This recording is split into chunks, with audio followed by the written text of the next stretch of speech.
Hey guys, welcome back to Resourceful Living Homestead. Today we are going to get week 10 update on hashtag #MicroDwarf2526 collaboration with Gail at Gail Southern Living and Carol with Broke But Bountifully Blessed. Still babysitting this greenhouse, trying to figure out what we're going to do with it. Of course, the Velcro didn't hold.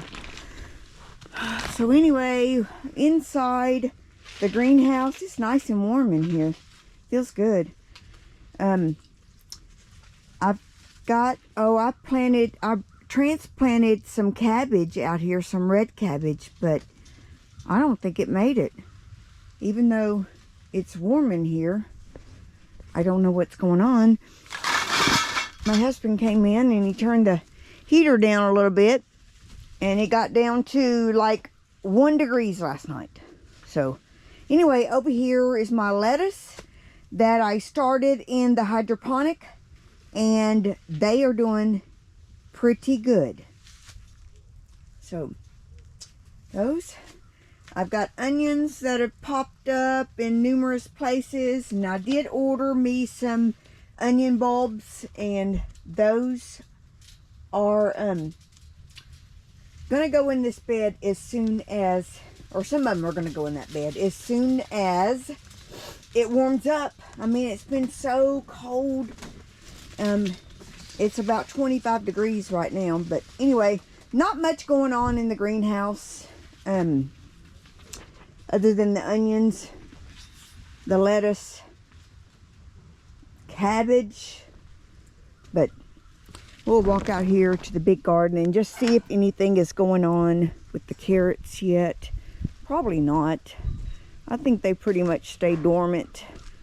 They don't sprout until, yeah, nothing's sprouting in there.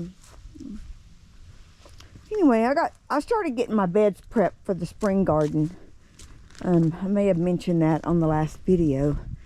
But anyway, we're trying to figure out what we're going to do with this greenhouse. I had an idea that what if we taped up this where the zipper is, tape that up closed, and then just use the zipper on this side to go in and out. Although it's ripped too. But anyway, I don't know.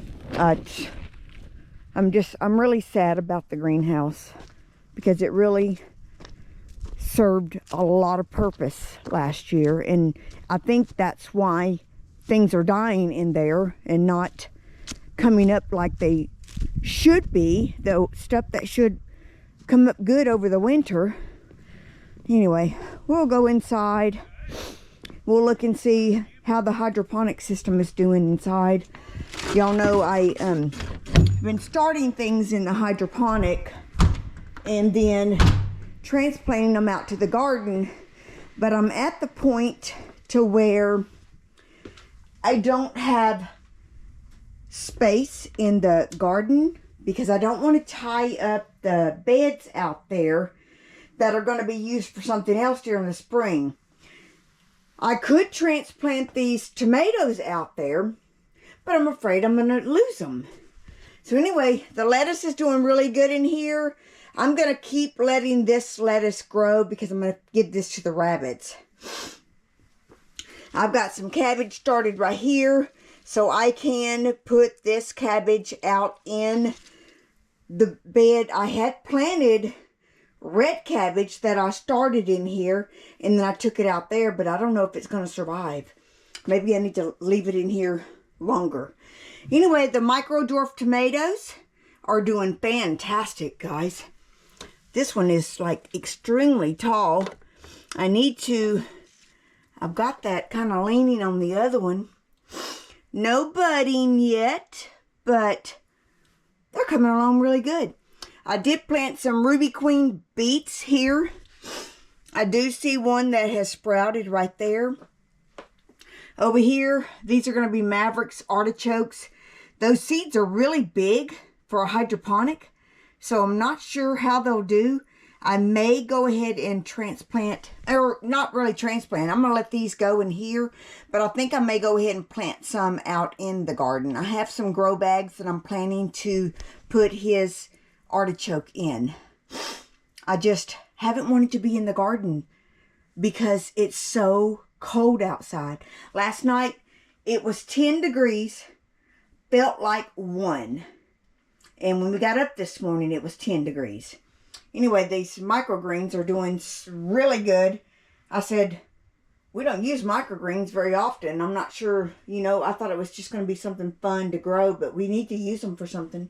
Anyway, I've got my starter potatoes. I'm trying to grow some eyes on these. Instead of buying a bag of starter potatoes for $4 and you get 3, I just bought a bag of potatoes from the produce section, and I'm going to see if I can't grow eyes in here under the grow lights myself over time. Which that one's already growing, and that one's starting to also, and that one. So anyway, back here is my cilantro. The cilantro is much slower to come up, so we'll see how that does. But I'm ready. I'm ready to be in the big garden and planting. But anyway, that's going to wrap up week 10 update for Micro Dwarf 2526 collaboration with Gail at Gail Southern Living and Carol with Broke But Bountifully Blessed. Thank you guys for watching, and we'll see you on week 11.